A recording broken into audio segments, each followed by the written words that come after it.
ਵਾਹਿਗੁਰੂ ਜੀ ਕਾ ਖਾਲਸਾ, ਵਾਹਿਗੁਰੂ ਜੀ ਕੀ ਫਤਿਹ।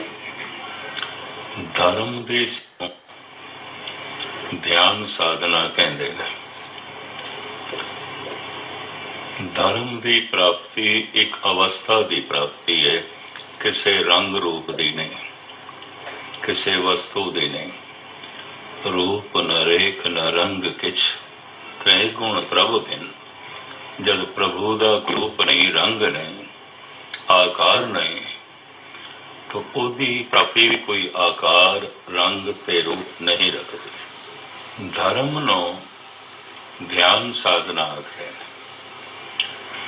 ਅਗਰ ਧਰਮ ਧਿਆਨ ਸਾਧਨਾ ਹੈ ਤਾਂ ਫਿਰ ਧਿਆਨ ਨੂੰ ਕਿੱਥੇ ਲੈ ਜਾਈਏ, ਕਿਹੜੀ ਜਗ੍ਹਾ ਲੈ ਜਾਈਏ? ਕਹਿੰਦੇ ਨੇ ਧਿਆਨ ਦੀ ਸਫਲਤਾ ਹੀ ਮਨੁੱਖ ਨੂੰ ਭਗਵਾਨ ਦੀ ਪ੍ਰਾਪਤੀ ਕਰਾਉਂਦੀ ਹੈ। ਧਿਆਨ ਨੂੰ ਕਿੱਥੇ ਲੈ ਜਾਈਏ? ਔਰ ਇਤਨੀ ਗੱਲ ਵੀ ਸਪਸ਼ਟ ਹੈ, ਧਿਆਨ ਵਰਗਾ ਰੱਖਦਾ ਹੈ। ਪਾਣੀ ਨਿਵਾਣ ਦੀ ਤਰਫ ਆਪਣੇ ਆਪ ਜਾਂਦਾ ਹੈ, ਕਿਸੇ ਪ੍ਰੇਰਨਾ ਦੀ ਲੋੜ ਨਹੀਂ, ਆਪਣੇ ਆਪ ਜਾਂਦਾ। ਪਰ ਚੜਾਈਆਂ ਤੇ ਚੜਨਾ ਹੋਵੇ, ਉੱਪਰ ਲੈ ਜਾਣਾ ਹੋਵੇ, ਪਾਣੀ ਉੱਪਰ ਆਪਣੇ ਆਪ ਨਹੀਂ ਜਾਂਦਾ, ਪ੍ਰੈਸ਼ਰ ਦੇਣਾ ਹੋਵੇ, ਕੁਝ ਯਤਨ ਜੁਟਾਣੇ ਪੈਣਗੇ। ਧਿਆਨ ਨੂੰ ਉਰਦ ਗਮਨ ਕਰਨਾ, ਲੇਕਿਨ ਇਸ ਤੋਂ ਪਹਿਲੇ ਧਿਆਨ ਨੂੰ ਆਪਣੇ ਅੰਦਰ ਲੈ ਜਾਣਾ। ਦੋ ਤਰ੍ਹਾਂ ਦੀ ਸਾਧਨਾ ਹੈ। ਸੰਸਾਰ ਦੀ ਸਾਧਨਾ ਦਾ ਮੂਲ ਕੇਂਦਰ ਹੈ ਅਹੰਕਾਰ। ਧਿਆਨ ਬਾਹਰ ਲੈ ਜਾਣਾ, ਬਾਹਰ ਲੈ ਜਾਣਾ। ਹੰਕਾਰ ਨੂੰ ਜੋ ਕੁਝ ਚਾਹੀਦਾ ਹੈ ਉਹ ਸਭ ਕੁਝ ਬਾਹਰ ਹੈ, ਅੰਦਰ ਨਹੀਂ। ਬੜੇ ਧਿਆਨ ਨਾਲ ਸੁਣਨਾ। ਹੰਕਾਰ ਨੂੰ ਕੁਝ ਵੀ ਚਾਹੀਦਾ ਹੈ,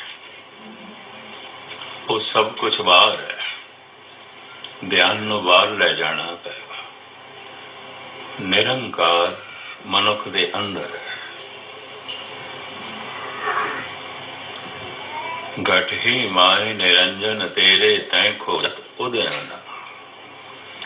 ਗੁਰਬਾਣੀ ਰੋਕਦੀ ਹੈ, ਨਿਰੰਜਨ ਦੀ ਖੋਜ ਬਾਹਰ ਨਾ ਕਰੇ।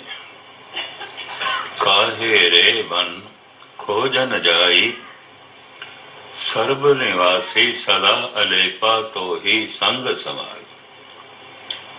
ਫਰੀਦਾ ਜੰਗਲ ਜੰਗਲ ਕਿਆ ਭਾਵੇ, ਵਣ ਕੰਢਾ ਮੋੜੇ। ਵਸੀ ਰਬ ਹੀ ਆਇ ਲਿਏ, ਜੰਗਲ ਕਿਆ ਢੋਲੇ। ਧਿਆਨ ਵਰ ਜਾਏ, ਇਹਦਾ ਕੇਂਦਰ ਹੈ ਅਹੰਕਾਰ। ਧਿਆਨ ਅੰਦਰ ਜਾਏ ਤਾਂ ਫਿਰ ਇਸਦਾ ਕੇਂਦਰ ਹੈ ਨਿਰੰਕਾਰ। ਧਿਆਨ ਬਾਹਰ ਆਪਣੇ ਆਪ ਜਾਂਦਾ ਹੈ, ਆਪਣੇ ਆਪ ਜਾਂਦਾ ਹੈ। ਇਹ ਠੀਕ ਹੈ, ਬਿਨਾਂ ਅੱਖਾਂ ਤੋਂ ਵੀ ਬਾਹਰ ਜਾਂਦਾ ਹੈ। ਜੈਸੇ ਕੋਈ ਨੇਤਰਹੀਣ ਹੈ, ਉਹਦਾ ਵੀ ਧਿਆਨ ਬਾਹਰ ਜਾਂਦਾ ਹੈ। ਧਿਆਨ ਕੰਨਾਂ ਤੋਂ ਬਿਨਾਂ ਵੀ ਬਾਹਰ ਜਾਂਦਾ ਹੈ। ਧਿਆਨ ਗੂੰਗੇ ਦਾ ਵੀ ਬਾਹਰ ਜਾਂਦਾ ਹੈ। ਲੇਕਿਨ ਫਿਰ ਵੀ ਇੰਦਰੀਆਂ ਦੇ ਦੁਆਰ ਬਾਹਰ ਦੀ ਖੁੱਲ੍ਹਦੇ ਨੇ। ਇਹਨਾਂ ਨੂੰ 9 ਦਰਵਾਜ਼ੇ ਕਹਿੰਦੇ ਨੇ। 9 ਦੁਆਰੇ ਪ੍ਰਗਟ ਕੀ, 10ਵਾਂ ਗੁਪਤ ਰੱਖਾ। ਇਹ 9 ਦਰਵਾਜ਼ੇ ਬਾਹਰ ਦੀ ਤਰਫ ਖੁੱਲ੍ਹਦੇ ਨੇ, ਪੁੱਲ ਕਰਨੇ ਪੈਂਦੇ ਜਾਂ ਪੁੱਲ ਹੋਏ ਹੋਏ ਨੇ, ਖੁੱਲ੍ਹੇ ਹੋਏ ਨੇ। ਇੱਕ ਦਰਵਾਜ਼ਾ ਪੁਸ਼ ਕਰਨਾ ਪੈਂਦਾ, ਉਹਨੂੰ 10ਵਾਂ ਦੁਆਰ ਕਹਿੰਦੇ ਨੇ, ਔਰ ਉਹ ਬੰਦ ਹੈ। ਉਹ ਬੰਦ ਹੈ। ਉਹ ਸਿਰਫ ਧਿਆਨ ਜੈਸੇ ਅੰਦਰ ਜਾਏ, ਧਿਆਨ ਦੀ ਚੋਟ ਨਾਲ ਖੁੱਲਦਾ, ਉਂਝ ਖੁੱਲਦਾ ਹੀ ਨਹੀਂ। ਔਰ ਉਹ ਦਰਵਾਜ਼ਾ ਗੁਪਤ ਹੈ। 9 ਦਰਵਾਜ਼ੇ नौ द्वारे प्रगट कीने 10वां गुप्त रखाया। फिर गुरबाणी कहती नौ दरवाज नवें दर फीके रस अमृत 10वें चुगे जे। 9 दरवाजियां च रस ते है पर हर रस बेरस हो जाता है और हर रस बहुतात दे फिर जाके रोग नो जन्म देंदा है। भोगन तरोगन ये जिहड़े 9 द्वार इंदियां दे अखां दे राही ध्यान भर जाता है। कुछ वेख्या तो ध्यान गया, कुछ सुनिया तो ध्यान गया बाहर। बोलना भी ध्यान बाहर जाता है। बड़े ध्यान नाल सुनना, बोलना पैंदा दूजे नूं सुणाण लग्या तो अपने ध्यान नूं दूजे दे नेड़े करना पैंदा, तां ही सुणा सकदा, तां ही बोल सकदा है। ये भी मैं अर्ज कर दिया। सुणाण लग्या दूजे दे नेड़े होना पैंदा है, सुनन लग्या अपने नेड़े होने पैंदा है। जो अपने नेड़े नहीं सुन नहीं सकेगा ते जे दूजियां दे नेड़े नहीं ते सुना भी नहीं सकेगा। सुनन ते सुनाण दी जिहड़ी कला है दूजे दे नेड़े अपने नेड़े इस ते खड़ी है। बड़े ध्यान नाल सुनना, सुनाना है तो ध्यान ते दूसरे ते होवेगा तां ही सुनाना है। दूसरे दे नेड़े होना आसान भी है, अपने नेड़े होना बहुत औखा है। इंज कह लो हर मनुख अपने तो दूर है, दूर है। एक पत्नी दे नेड़े है, पत्नी बारे सब कुछ जानता है, ਉਹਦੇ ਗੁਣਾਂ ਨੂੰ, ਉਹਦੇ ਔਗੁਣਾਂ ਨੂੰ, ਉਹਦੇ ਸੁਭਾਅ ਨੂੰ, ਉਹਦੀਆਂ ਕਮਜ਼ੋਰੀਆਂ ਨੂੰ, ਉਹਦੀਆਂ ਖੂਬੀਆਂ ਨੂੰ ਸਭ ਜਾਣਦਾ ਹੈ।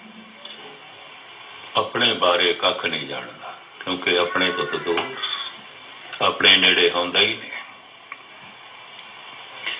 ਇੱਕ ਪਤਨੀ ਵੀ ਪਤੀ ਬਾਰੇ ਬਹੁਤ ਕੁਝ ਜਾਣਦੀ ਹੈ, ਉਹਦੀਆਂ ਕਮਜ਼ੋਰੀਆਂ ਨੂੰ, ਉਹਦੀਆਂ ਖੂਬੀਆਂ ਨੂੰ, ਉਹਦੇ ਗੁਣਾਂ ਨੂੰ, ਉਹਦੇ ਔਗੁਣਾਂ ਨੂੰ, ਉਹਦੇ ਸੁਭਾਅ ਨੂੰ ਬਹੁਤ ਕੁਝ ਜਾਣਦੀ ਹੈ। ਆਪਣੇ ਬਾਰੇ ਕੱਖ ਵੀ ਨਹੀਂ ਜਾਣਦੀ।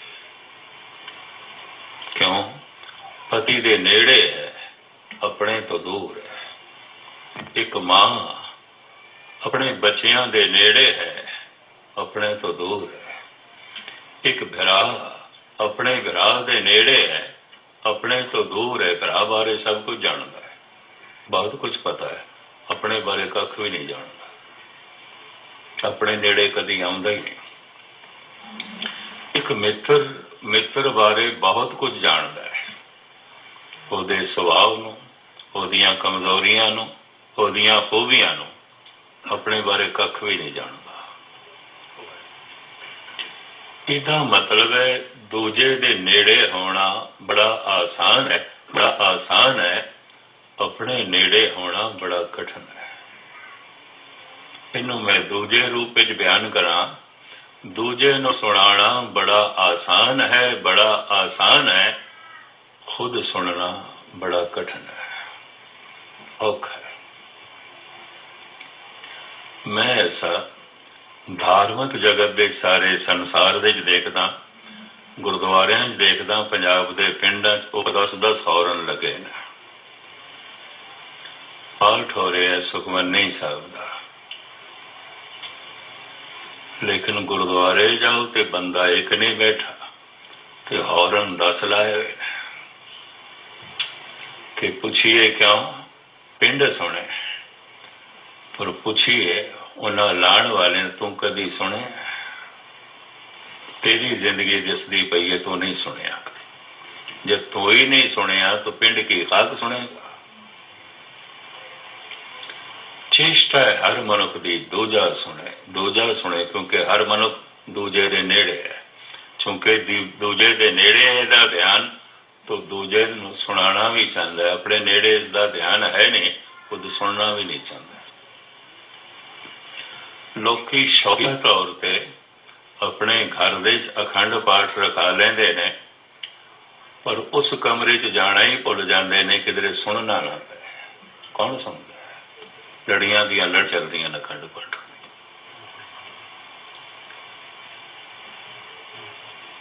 ਕਹਿੰਦਾ ਮੈਂ ਅੱਜ 2 ਸੁਖਮਨੀ ਸਾਹਿਬ ਦੇ ਪਾਠ ਕੀਤੇ ਨੇ, ਗੁਸਤਾਖੀ ਮਾਫ। ਅਕਸਰ ਮੈਨੂੰ ਕਹਿਣਾ ਪੈਂਦਾ ਤੇਰਾ ਚਿਹਰਾ ਤੇ ਅੱਖਾਂ ਤੇ ਦੱਸਦੀਆਂ ਨੇ, ਇੱਕ ਪੰਕਤੀ ਵੀ ਅੰਦਰ ਨਹੀਂ ਗਈ। ਕਿਨ ਕਾ ਏਕ ਜਿਸ ਜੀ ਬਸਾਵੇ, ਤਾਂ ਕਿ ਮਹਿਮਾ ਗਨੇ ਨਾ ਆਵੇ। ਕੀਤੇ ਹੋਣੇ ਨੇ 2 ਪਾਠ, ਸੁਣਾਉਣ ਵਾਸਤੇ ਕੀਤੇ ਹੋਣੇ ਨੇ, ਦਿਖਾਉਣ ਵਾਸਤੇ ਕੀਤੇ ਹੋਣੇ ਨੇ, ਜਾਂ ਧਿਆਨ ਨੂੰ ਤੂੰ ਅੰਦਰ ਆਪਣੇ ਨੇੜੇ ਲਿਆ ਹੀ ਨਹੀਂ ਸਕਿਆ ਹੋਵੇਗਾ, ਐਵੇਂ ਹਵਾ ਦੇ ਕੋਲ ਉੱਡ ਗਏ, ਉੱਡ ਗਏ। ਸੁਣਾਉਣ ਲੱਗਿਆ ਦੂਜੇ ਦੇ ਨੇੜੇ ਹੋਣਾ ਪੈਂਦਾ, ਸੁਣਨ ਲੱਗਿਆ ਆਪਣੇ ਨੇੜੇ। ਜੋ ਆਪਣੇ ਨੇੜੇ ਨਹੀਂ ਹੈ ਨਹੀਂ ਸੁਣ ਸਕੇਗਾ, ਨਹੀਂ ਸੁਣ ਸਕੇਗਾ। ਇੱਕ ਮਨੁੱਖ ਉੱਚੀ ਉੱਚੀ ਬੋਲ ਰਿਹਾ ਹੁੰਦਾ ਹੈ, ਦੂਜਾ ਸੁਣ ਰਿਹਾ ਹੁੰਦਾ ਹੈ, ਤੇ ਸੁਣਨ ਵਾਲਾ ਅਚਨਚੇਤ ਕਹਿ ਦਿੰਦਾ ਮਿੱਤਰਾ ਇਹ ਗੱਲ ਫਿਰ ਆਖ। ਮੈਂ ਨਹੀਂ ਸੁਣੀ। ਕਿਉਂ ਨਹੀਂ ਸੁਣੀ? ਮੇਰਾ ਧਿਆਨ ਦੂਰ ਚਲਾ ਗਿਆ ਸੀ, ਹੋਰ ਪਾਸੇ ਚਲਾ ਗਿਆ ਸੀ। ਸੁਣਨਾ ਤੇ ਧਿਆਨ ਨਹੀਂ ਹੁੰਦਾ, ਧਿਆਨ ਬਾਹਰ, ਧਿਆਨ ਦੂਜਿਆਂ ਤੇ। ਤੋ ਧਰਮ ਦੀ ਸਾਧਨਾ ਨੂੰ ਕਹਿੰਦੇ ਨੇ ਧਿਆਨ ਸਾਧਨਾ। ਧਿਆਨ ਧਰੋ ਤਹਿ ਕੋ ਮਨ ਮੇ, ਜਹ ਕੋ ਅਮਿਤੋਜ ਸਵੇ ਜਗ ਛਾਇਓ। ਗੁਰੂ ਗੋਬਿੰਦ ਸਿੰਘ ਜੀ ਮਹਾਰਾਜ।